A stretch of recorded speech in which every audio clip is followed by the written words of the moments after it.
warahmatullahi wabarakatuh kepada anda semua fans-fans Harimau Malaya. Bertemu lagi dalam rancangan yang paling power dekat dunia, iaitu Kasih Para. Aku dah lagi semangat tu. Cina, aku aja tadi. So kepada anda semua, masih lagi bersama saya. Para! Sekali lagi, tak apa. Kasih Para! Bro. Kira. Okey, Sekali lagi ya. 1, 2, 3. Kasih Para! Yeah. Rancangan khas bersama saya, Ao. Okey, macam biasa. Lepas ni anda akan selalu nampak muka comel ni, anda akan selalu nampak blazer coklat ni sebab ini akan jadi trademark rancangan ni lah. Okey. So sebelum kita pergi lebih jauh, saya minta anda subscribe YouTube channel kami dan juga follow semua saluran media sosial kami. Facebook ada, Twitter ada, Instagram ada, TikTok ada, semua follow. Dan jangan lupa tekan lonceng supaya anda tak terlepas sebarang konten yang kami akan masukkan nanti. Okey. Right. Kita dekat Kasih Para ni specialnya adalah kita akan bawakan suara fans. Kita bukan nak dengar daripada pihak-pihak yang atasan-atasan. Kita nak dengar telus daripada suara fans sendiri. Sebab tu setiap minggu saya akan randomly pick fans, tak kira background dia apa, jual nasi lemak ke, peragawati ke, pramugari ke, ustaz ke. So kita bawa, janji dia ada pengetahuan sikit pasal bola lah. Dan hari ni kita ada special punya guest, kawan saya yang memang handsome, memang kacak, memang menggairahkan, Hazwan SO peserta Raja Lawak Mega, Maharaja Lawak Mega.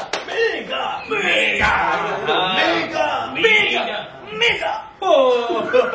Dan juga sahabat saya juga masa Raja Lawak 5 dulu, sekarang kira online business seller yang berjaya, Indra Putra. Ataupun panggil apa? Semua macam ni. Semua gini ya. Semua gini ya. Okey, baiklah, minggu ni kita akan bawa topik. Panggil dia. Minggu ni kita akan bawakan topik khas. Oh, tak payah sekali. Okey. So apa yang akan kita bincangkan dalam Kasih Para? Kalau anda tak pernah tengok lagi yang sebelum ni ada terlepas, kita nak bagi tahu, kita akan pick satu topik daripada Facebook Harimau Malaya.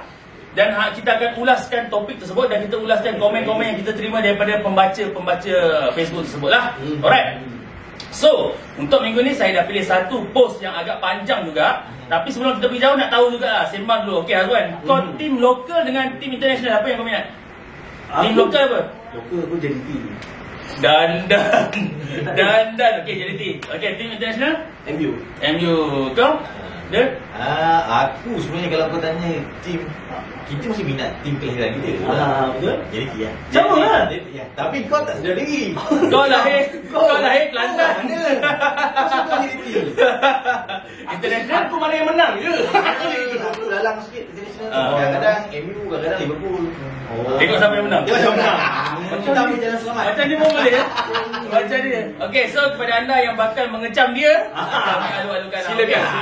Dan juga saya nak bagi satu disclaimer, apa jua komen anda yang anda akan tulis dekat situ, baik ke buruk, kami tak akan bertanggungjawab. Semuanya atas tanggungjawab anda. Kalau ada tindakan susulan daripada pihak-pihak tertentu, kami tak akan bertanggungjawab. Dan sebenarnya benda ni perbincangan ilmiah lah. So kalau anda komen baik-baik, kita pun buat dapatlah hasil yang baik-baik. Kalau anda komen yang carut marut, caci maki, kami tak akan baca. Tapi apa pun, kalau anda nak maki saya, nak putus saya dah maafkan awal-awal. Okay? No problem. Baik tak? Baik ya? Okay, so kita kepada post kita, Pak ya. Post di Harimau Malaya ni dia di-upkan pada 26 Disember. So saya akan baca. Post dia panjang, jadi anda bertenang. Sila. Muhammad Salah, Lionel Messi, Maradona, Xavi tak tinggi mana pun. Itu player-player attacking. Xavi yang merupakan pemain defensive midfield pun sebenarnya lebih kepada creative players dan bukannya destroyer maupun natural tacklers macam Vieira ataupun Gattuso. Saiz tak dipentingkan untuk player-player attacking dan kreatif kerana apa yang lebih penting adalah skill. Orang tak harapkan pemain-pemain begini untuk buat kerja-kerja kotor di atas padang. Player defensif dan goalkeepers masih memerlukan fizikal yang baik. Siapa ada fizikal dianggap kelebihan besar lah. Tak ada coach nak letakkan pemain 160cm ataupun badan macam lempeng sebagai keeper ataupun defender. Jadi jangan pukul rata semua posisi, lain keperluan fizikal. Okey, itu dia punya post. So kita bagi contoh lah, beberapa contoh.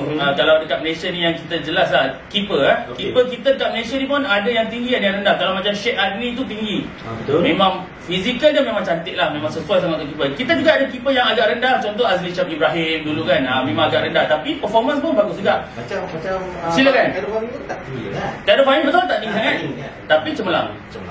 Okey, kau pula, kau bagi apa, korang seorang bagi dulu komen korang tentang post ni. Komen okey.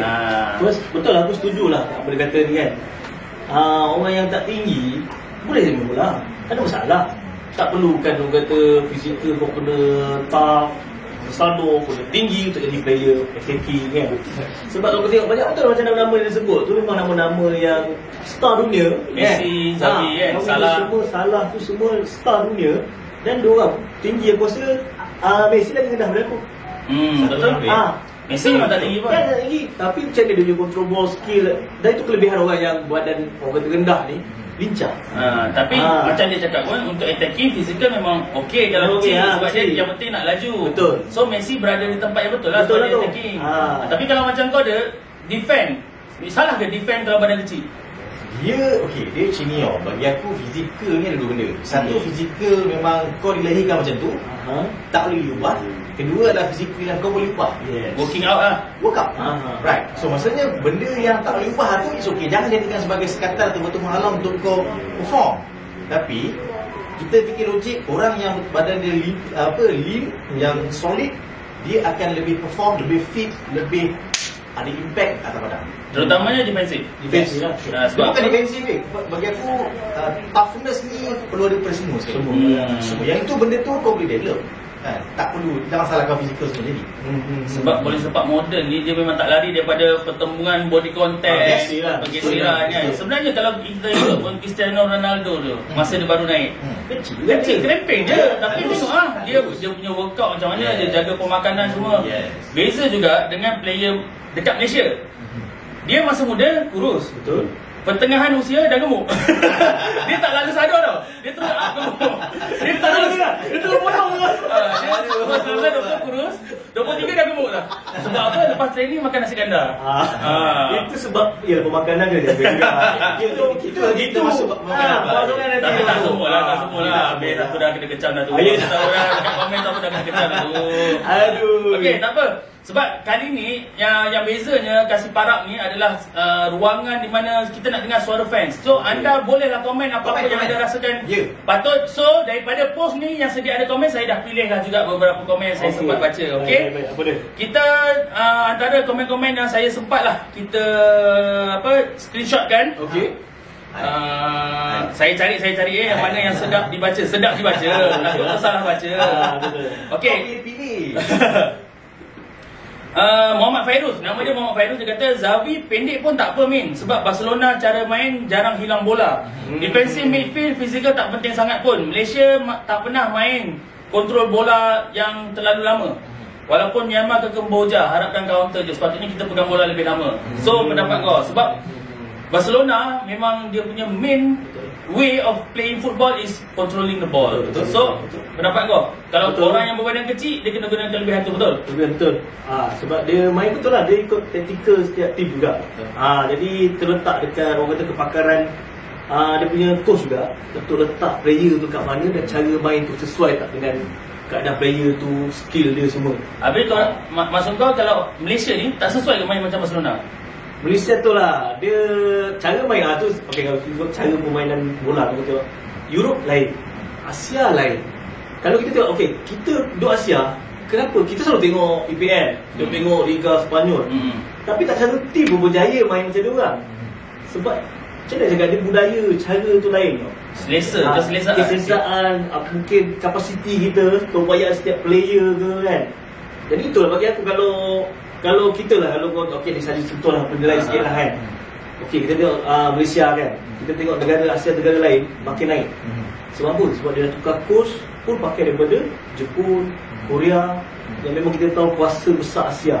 Dan cara main dan fizikal lebih kurang. Fizikal sama macam kita. Sama macam kita. Dia lebih mengutamakan kepantasan. Dia lebih dahulu kenal pasti dia punya apa dia panggil kehebatan dulu. Orang Asia kat mana? Yes. Dia lebih dulu kenal pasti dan dia terapkan kepada player-player tu. Okey, dia lebih macam ni. Dia lebih macam ni sebenarnya. Dia kena pasti kekurangan orang Asia. Kalau Asia nak compete dengan Europe, nak main bola tinggi, bola lama memang tak kena dapat lah.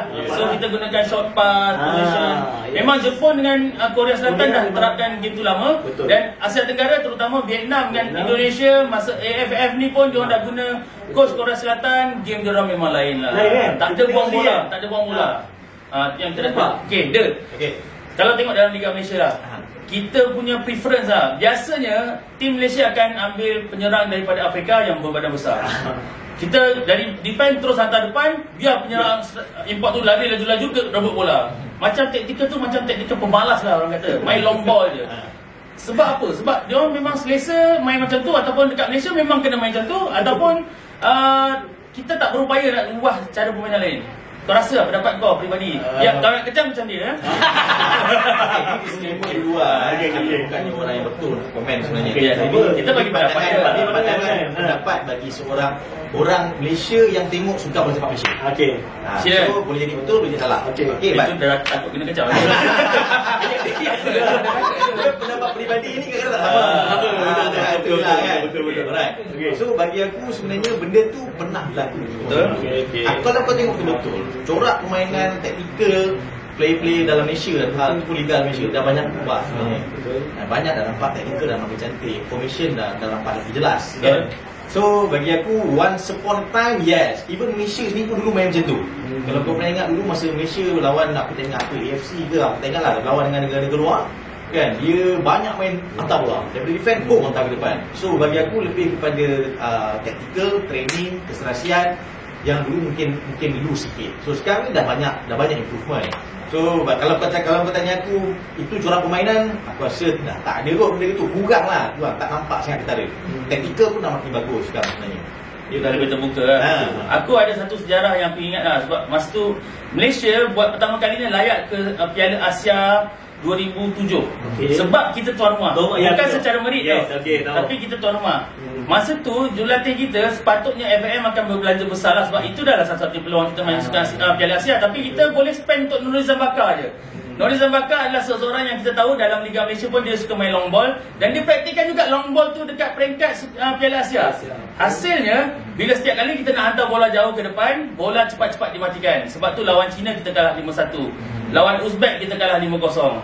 Sebab apa? Bagi dia long ball, dia orang ambil datang skor. Tapi dia ambil datang skor. Mana kita kena buang taktikal long ball tu. Gunakan pada waktu yang tepat. Bukan sepanjang masa, betul? Sepanjang masa. Kalau sebelum ni, orang tak boleh predict dah benda tu. Long ball satu lagi dah lah hantar tak tepat. Yes, betul. Kalau striker Afrika memang dia boleh lari jauh-jauh kan. Tapi okey lah kot sekarang. Ada orang baca tu. Bagi tepi ke mesti cross depan. Tepi dia tak mesti. Masa tu lah. Tapi sekarang betul lah macam dia kata. Sekarang dah agak terbuka sikit. Okey, kita baca komen seterusnya daripada Aidil Nur Zaimi. Saya setuju dengan admin. Ada juga pemain defensive midfield yang pendek tapi strong tackling. Contoh Kante. Lincah dan boleh tahan. Tapi sebagai manager dia kena pastilah posisi yang sesuai untuk setiap pemain diorang. Okey, size untuk player taking of course. Kalau tinggi besar dia akan advantage. Sebagai contoh Haaland, Kane, Lukaku. Okey. Aku ada setuju atau tak setuju dengan komen ni. Dia kata fizikal penyerang memang advantage. Tapi ada juga yang penyerang yang badan dan bagus tapi pemalas. Sebagai contoh Di Paula. Sebagai contoh Di Paula, fizikal memang bagus lah. Tapi aku pun tak tahu. Kadang-kadang aku rasa baik dia masuk padang bawa nasi lemak tu. Dia boleh makan tu. Tak ada jaja. Nasi. So kau kena ingat orang laju tu kamera tak dapat tangkap. Jadi dia pastikan dia kamera dia in frame. Dia dah bagi tahu anak dia kat rumah, ayah main ni. So nanti kena masuk tengok kamera tau. Ayah dia laju, kamera tak dapat kamera. Anaknya ingat bapak tipu pula kan. So kat situ ada contoh bahawa fizikal sahaja semata-mata setakat kelebihan yang pada zahir je lah. Kalau tak ada dengan mentaliti, tak ada kesungguhan, tak jadi apa. Tak boleh membantu pasukan kebangsaan pun. Peluang dah banyak bagi dah, betul tak? Tapi tak ada tak hasil. Tak ada. Okey, so untuk defensive midfield tadi dia juga ada kata player badan kecil pun boleh juga. Boleh. Contoh Kante, Makalele dulu, Marco Kovacic. Kalau kat Malaysia dulu kita memang ada macam Pimaniam. Dia main defensif. Lepas tu kita punya defense pun Hafiz Zamani Misbah pun kecil. Tak adalah badan tough sangat kan. Tak ada badan tough sangat. So dekat situ kau rasa kalau lah player tu sendiri yang dia tahu dia nak main defend, apa yang dia boleh buat sebenarnya? At least kau umur 18-17 kau dah tahu posisi kau kan, betul tak? Betul. Ada tak benda yang dia orang boleh usahakan untuk jadi betulkan dia punya badan ke? Kau ada pengalaman kan buat badan sikit kan, cerita sikit. Yalah, kita punya topik lebih pada sizing. Sizing. Kita tak sentuh banyak teknikal sangat. Kita lebih pada sizing, topik yang agak mudah untuk kita kupas. Tak, size dia tak salah benda ni. So sebenarnya kalau kita tahu contoh ni cerita defense. Aku dulu pun pernah main defense. Tapi aku tahu yang aku sebenarnya adalah top striker sebenarnya. So aku ubah lah posisi aku kan. Sama lah aku main bola, jangan suruh jadi keeper. Okey, padahal muka macam aku sesuai peragawan. Bukan main bola pun. Dia sesuai keluar bila keluar DC baru ada orang yang dia pakai tu. Ambil gambar tu dia. Kalau kau dah tahu kau nak main defense ni, kau nama pun defense. Ya, defense yang terbaik sebenarnya bila orang langgar kau tak lari, kau tak gerak. Itu yang paling baik. Bila orang 50-50 dengan kau, memang kau menang. Mesti kau menang je. Itu defense yang baik. So, selebihnya depend pada kau punya fizikal lah. Kalau fizikal kau memang memang advantage, so gunakan. Kalau kau tak ada fizikal tu, kena ada tactical. Itu nombor 2 lah. Betul kalau kata badan kau memang tak fit, tak tough, kau kena build up sikit. Come on. Itu masa aku kalau umur 17-18, kau mesti dah boleh agak. Kau akan tak kau main apa. Kalau kau memang dah steady main defense, mungkin dia boleh ubah cara pemakanan ke. Mungkin dia boleh workout lebih daripada orang biasa. Sebenarnya makan ni susah. Kita orang Malaysia ni makan susah. Nasi mesti nak makan. Ya, nasi mesti makan. Dan sebenarnya kalau kau nak jadi badan yang betul-betul tinggi, banyak benda makanan kena kita buang sebenarnya. So kalau kau tak nasi lemak, semua nasi kau kena buang. Kau tak boleh buang benda tu, kau kena double up punya buka lah. Jaga ada sikit je jadual tu, jagalah juga kan, jaga pemakanan, kau punya workout, aktiviti kau, schedule tu semua kena jaga. Macam aku dulu memang badan aku sedap lah dulu. Tapi bila sekarang sedap tak? Sekarang sedap sangat. Tapi bila kita keluar kawan-kawan, kawan makan tak habis, aku tak suka membazir. Aku berkorban kerjaya aku demi untuk mengelakkan pembaziran. Aku makan nasi-nasi tu. Kau membazir amalan syaitan. Tak masalah. Aku tak boleh makan, dia dah makan. Itu kau membazir. Masalahnya dia tinggal kulit. Aku hantar tak kulit. Itulah pasal. Kau kecabut kulit ayam dulu kenapa? Okey, kita baca komen seterusnya. Okey. Dia kata player Thailand Canatip tu rendah je, tapi skor gol pun dahsyat. Larian dia laju. Saiz bukan ukuran. Striker Vietnam tu pun rendah je, tapi laju. Kenapa orang Malaysia tak boleh main laju? Soalan daripada Hafiz Hadi. Agak-agak kenapa dia orang tak boleh laju? Laju actually ada. Akhir Rashid laju, Arif Aiman laju, Safawi laju. Tapi kalau satu tim tu ada 3 orang je laju pun tak jadi apa. Dia laju satu. Dia laju, payment tak pas pun tak guna kan. Tak, dia satu lagi. Laju tu subjektif. Laju semua kalau kau test dia punya sprint test laju. Cuma bila saat diperlukan kelajuan tu kan tak ada benda tu. Mungkin endurance. Betul? Tak tahan lama. Fitness tak cukup. Tak cukup peak. Betul. Nak tahan 90 minit. Ya, laju mungkin daripada peringkat awal. Bila tengah-tengah dah pancit lah. Kelajuan tu tak keluar dah. Tu satu bola tak sampai betul juga. Bila masa lagi bola tak dalam. Dia menyeluruh kan. Memang ada kita tengok player-player Malaysia, kalau bab kata laju memang laju. Dulu player Sarawak Afendi Julaihi, Ramles Sari, B Sarawanan dulu. Kita memang laju-laju ramai. Wan Zack Haikal semua laju-laju. Memang laju. Tapi aku tengok kelajuan kau bermain ni pun sebenarnya menambah risiko kau di tackle. Sebab tu kau tengok ya, player-player kita Syahrul Azwari, Wan Zaid Haikal, carry dia cepat habis sebab player yang laju banyak pegang bola kena tackle. Defend panas hati dia parak kan. Memang kasih parak. Itu over. Kita main futsal lah budak ni mesti semak laki lu. So macam mana sebagai player nak kekalkan kelajuan ke nak selamatkan kaki? Bagi aku lah kan. Okey, fizikal penting. Tapi overall bukan dia satu perkataan overall tu. Aku suka asing. Social distancing tu. Sopi jaga. Tak lah, bagi aku yang penting. Okey, kau fizikal macam mana, kau skill macam mana, dia back to basic dia apa, kau kena ada intellectual juga macam tu. Betul. Itu penting, itu betul lah. Kau kena ada otak, kau kata main guna otak. Kadang kau guna laju saja tak guna otak, kau susah. Kau nampak defend 3 orang, aku laju. Nak detail macam bodoh ni. Orang tu orang parak kaki. Tapi kalau kau bijak, aku rasa memang kena guna tu lah. Ya, lepas tu pula kebanyakan player yang aku tengok yang laju ni, laju ke depan, dan bila kena attack dia tak turun. Dia dah pancit kan? Dah pancit. Member-member meninggal kan. So kepada kalau ikut cakap Wan tadi lah, yang main-main ni lepas habis training kena cari otak lah. Mainkan otak-otak lah. Sebab kena pakai otak kan? Pakai otak-otak. Okay. Ada lagi komen daripada Amir Abdul Aziz. Beza defensif dengan attacking player defensif minded macam CB dan GK memang kena tinggi lah. Sebab memang tugas dia untuk tangkap bola, untuk lawan bola tinggi, untuk tolak orang kan. Berbanding kepada striker, kalau pun tak besar badan, dia masih boleh gunakan speed dan sharpness depan gol. Betul lah, betul lah. Sama lah apa yang kita bincangkan selama ni kan. Tapi sebenarnya kalau kau tengok, kadang-kadang lah, ini depends pada team, pada coach, pada dia punya selection. Sebenarnya kalau kau nak cari orang yang ada sizing kat Malaysia ni, ramai pun orang ada sizing sebenarnya. Untuk certain critical position yang kau rasa perlu ada sizing, kau kena carilah kau mana pun orang yang ada sizing, yang ada skill, yang ada package yang lengkap. Ada, mesti ada punya. Yalah, betul. Mesti ada. Kita memang tak ketandusan pun yang ada sizing. Tapi sebab aku rasa, aku nak bawa korang, bila cakap pasal player yang ada sizing tapi tak boleh main ni, sebenarnya dia ada satu faktor juga yang mempengaruhi. Sebab peluang untuk dia main kat liga tu pun tak banyak. Aku memang secara lantang aku sangat menentang pengambilan 5 orang main import untuk satu tim tau. Tim 11, 5 dah import, tinggal 6 orang je player tempatan yang boleh main. Kita satu dah. Tinggal 5 lagi. So peluang untuk anak muda kita tempatan nak main pun susah. Jadi walaupun fizikal kau bagus, kau tak dapat match fitness.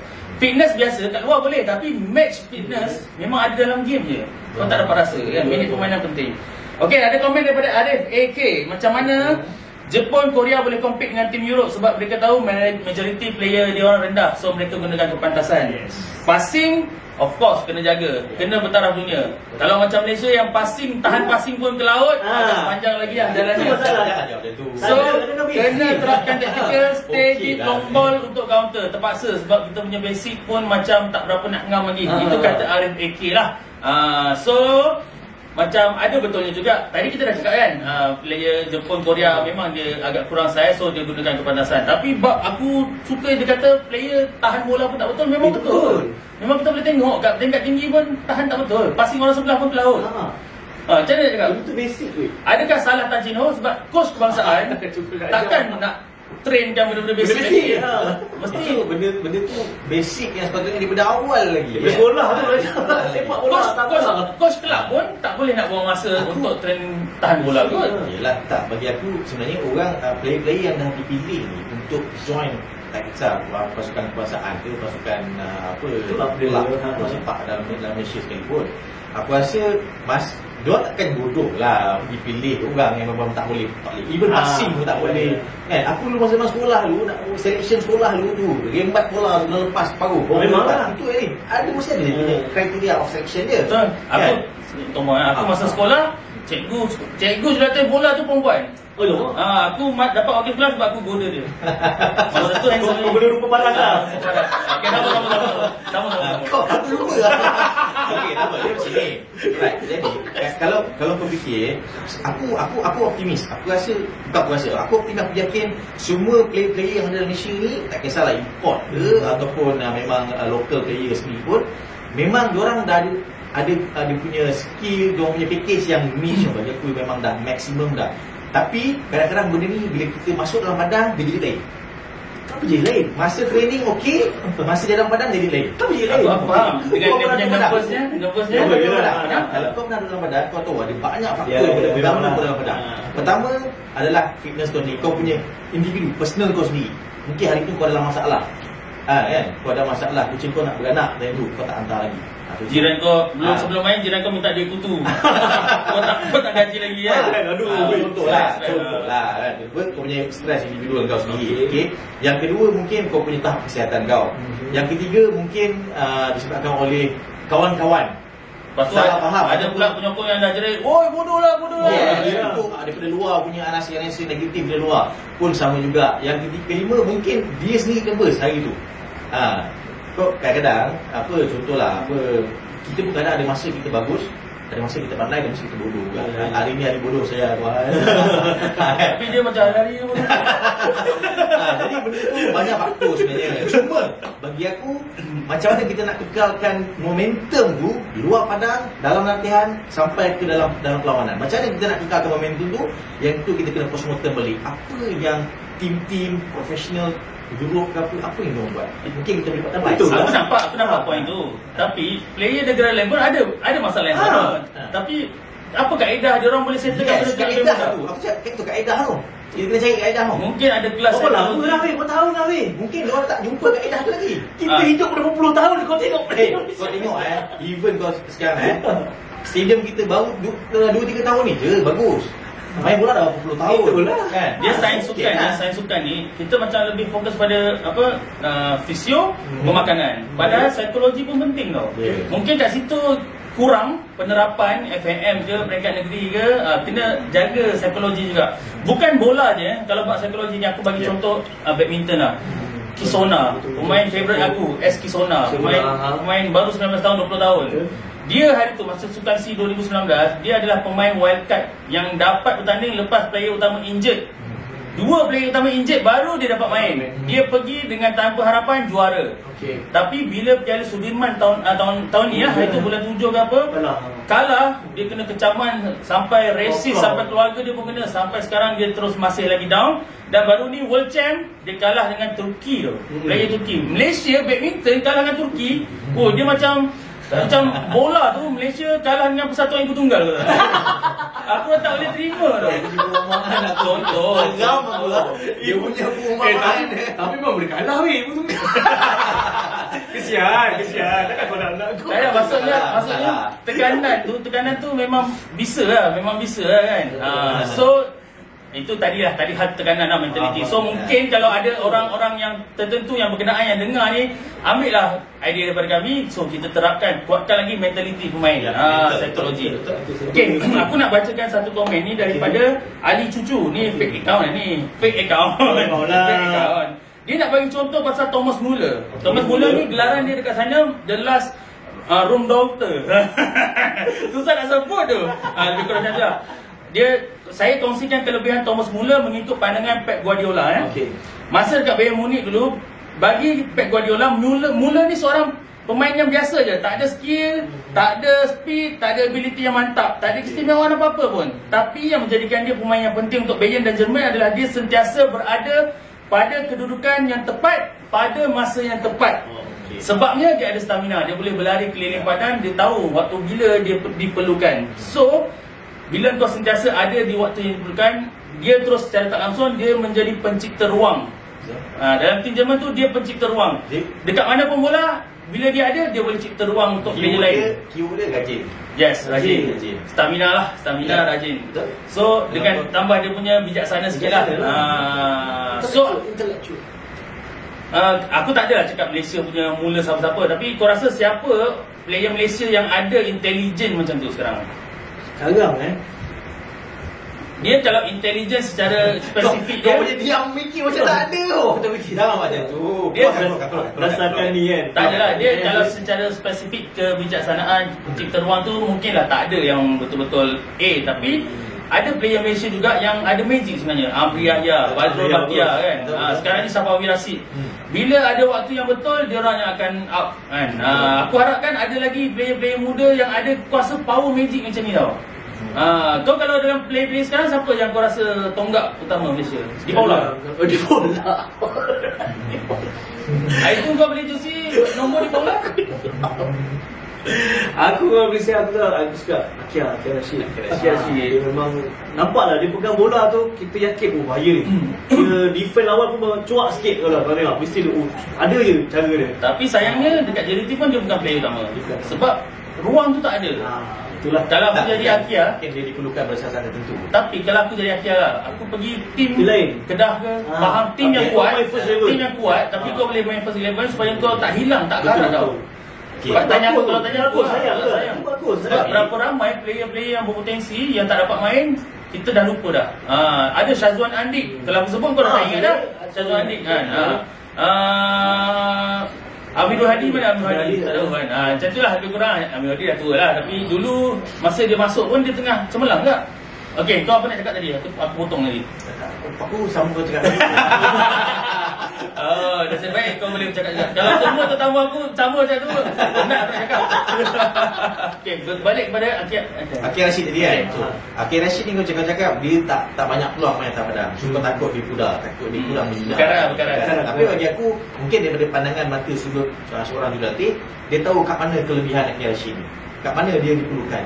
Dan juga mungkin untuk mengelakkan daripada orang kenal pasti kelemahan dia. Mungkin dia bisa cakap daripada segi sizing apa semua kan, tapi dia lincah. Okay, so bagi aku, tak semestinya kalau kau nak menyenang, kau nak perform, tak semestinya kau kena being all the time dalam padang. Kau kena ingat lagi lama kau dalam padang, lagi kau lagi burst dan kau lagi ada potensi untuk injure sebenarnya. Betul. Kan? So bagi aku tu taktikal. Tapi betul juga lah macam kalau dia pergi ke kelab lain, mungkin dia akan lebih banyak berada di atas padang. Aku faham. Kalau apa yang kau cakap tu, kau okey kalau maksudnya kau okey kalau dia sebagai super sub je lah.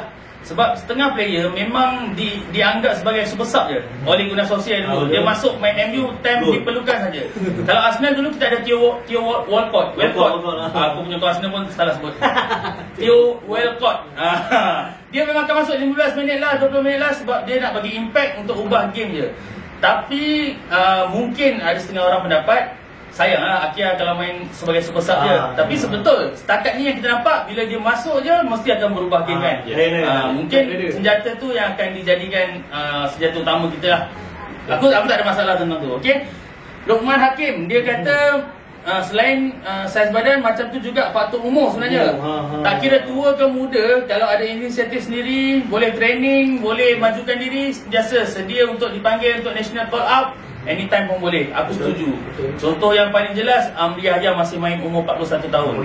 Indra Putra masih main umur 41 tahun. Amri Yahya, Indra Putra, Safi Salih dia simpanan. Amri Yahya masih player utama dan masih keep on scoring. Dapat extend dia punya kontrak untuk tahun depan dengan Sabah sebab apa yang dia ada tu masih sesuai. So apa yang buatkan setengah player pula berbanding pada Amri Yahya, Indra Putra ni, ada yang anggap 31, 32 tu pun dah hujung karier dah. Hujung dah kan. Dia apa cerita? Kau rasa macam mana? Kenapa? Dia populariti pun populariti jatuh lah tu. Dia macam ni lah. Okay, mungkin umur 25 kan, kita boleh lari 10 km senang.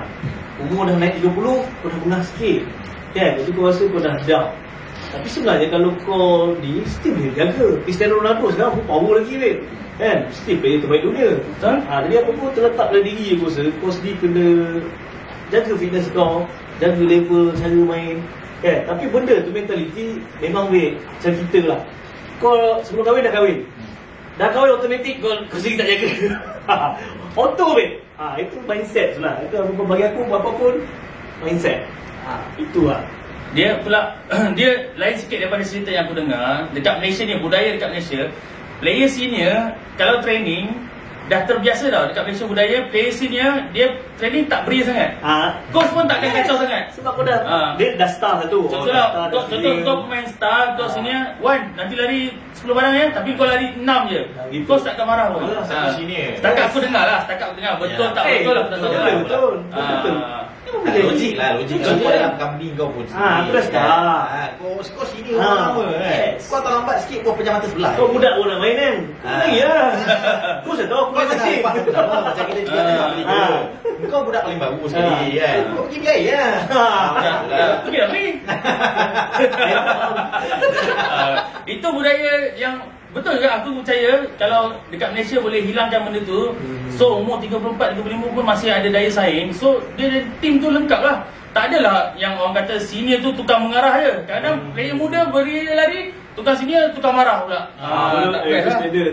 Itu standard tu. Budaya tu kalau kita dapat hilangkan, mungkin dia akan lagi positif lah. Ini impact dia. Dia lebih satu outcome dia ataupun susah. Ada juga komen daripada Den Norman. Dia kata Matlan Marjan tak tinggi mana pun, tapi boleh skor 2 biji masa lawan England dulu. Kalau kita tengok 90-an punya striker hebat, tapi fizikal tak besar pun. Azman Adnan, Matlan Marjan, Anwar Abu Bakar, Effendi Julaihi, semua badan-badan yang tak adalah besar sangat tapi perfect. Dia punya game, setuju aku kan nak katakan dia orang punya semangat tenaga tu luar biasa lah time 90-an tu. Apa beza 90-an dengan sekarang? Padahal sekarang ada sport science, sekarang lagi maju patutnya. Tapi bezanya masa tu ada keinginan yang dahsyat. Keinginan tu cukup kan? Cukup kan untuk jadi pemain yang terbaik kau rasa? Dia macam ni dia benda yang paling bahaya sekali bila kita rasa kita bagus. Bila kau rasa kau dah cukup bagus, itu yang benda yang kau dah habis. Maksudnya kau memang bahaya kan. You are in danger my friend. So kau kena sentiasa critical. Kau tahu setiap hari orang berdaya saing untuk terus maju, cari lagi formula-formula baru untuk meningkatkan lagi prestasi pasukan. So kita pun kena berdaya saing kat situ ni.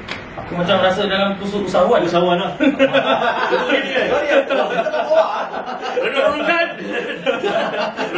lah. Dekat Malaysia, sebab dekat Malaysia player-player umur 21-22 pendedahan publicity popularity pun dah gila-gila. tu sama Diorang sekali dah masalah. belum dapat girlfriend artis lagi. Aku dah cakap. Girlfriend artis Dia macam ni dia macam ni. Pasal aku pun bersukan juga. Okay. Tapi cuma aku tak aktif dalam bola sepak lah untuk sukan. Sport Toto? Bukan. Sukan. Sukan kan? Tak, aku lebih pada macam cycling. Aku bercycling. Macam cycling contoh kita punya kalau kau tengok contoh race kriterium lah. Kriterium tak lama 20 minit. Tapi latihan kau cukup 20 minit. Tak boleh. Kau tak boleh race 20 minit, kau latihan 20 minit. Kau tahu orang lain race sampai 2 jam non stop dapatkan dia punya. Aku buat sejam, aku sejam. Okey ni. Race 20 minit, aku pump sejam. Okey ni. Kita tak tahu tau. You never know. Once aku rasa aku bagus, kau masuk dalam race, kau masuk dalam event, kau tahu kau kat mana. Tu selalu kalah tu kan? Yes. Kalau bagus dia bagus. Kalau lagi bagus daripada bagus. Jadi itulah bagi aku, kita jangan selesa dekat mana kita Betul ada. lah, betul lah. Improvement kena keep on going. Yeah. Keep on going. Wah, aku rasa aku pilih memang tetamu yang bagus lah. Hari ni dia punya input lain macam. Lain Bukan macam. sekat pandai dalam hal bola, tapi skill usahawan. Sama ada semua dia. Renung-renungkan lah. Motivasi dan usahawan. Tak Islam tak apa. Jadi kaya. Okey, aku rasa cukup kot untuk minggu ni. Kasih parap yang memang heboh gila dengan suara-suara khas daripada fans. Aku nak bagi tahu juga kalau korang ada komen-komen yang korang rasa pendapat korang pun perlu didengar, just letakkan dekat bawah tu dekat komen. Kita akan baca untuk next episode. Baik, kesimpulan sikit lah pasal Saiz. Sebelum saya bagi kesimpulan, saya nak ingatkan balik sekali lagi, jangan lupa subscribe, follow semua channel media sosial kami, terutama YouTube ni lah. Tak belum? Kau nanti kalau aku tengok balik ni belum subscribe, aku siap kau. Akulah yang tadi komen tu. Oh, kau yang caci maki aku ni. Oh, pandai nama. Aku, dia belum buat page aku dah subscribe dah. Aku rasa laju. Masalahnya dia guna nama Teruna Sepi. Okey, kesimpulannya sekarang kita nak bagi tahu sizing adalah kelebihan. Yeah. Tapi bukan bermakna kalau anda tak ada badan yang betul, anda tak boleh berjaya. Yeah, betul. Keazaman, kesungguhan adalah kunci utama. Kalau anda nak berjaya, anda mesti boleh lakukan dengan syarat kerja kuat dan berusaha tanpa henti. Okey, sekali lagi kita nak ingatkan kepada anda semua, teruskan bersama kami, subscribe kita punya YouTube, semua media sosial, follow. Kasih Parap akan kembali untuk setiap minggu dengan topik-topik yang lain. Dan kalau anda, saya tengok komen anda tu bernas, mungkin anda pula yang akan bersama dengan saya dalam channel ni. So, turunkan komen-komen ataupun idea-idea yang Sila. bernas. Sila. Dan mungkin anda adalah orang yang layak untuk berbicara di sini. Tak handsome tak apa, janji jangan macam dia. Okey, so kita jumpa lagi. Assalamualaikum. Kalau ada salah silap, saya minta maaf ya. Bye-bye. Kasih.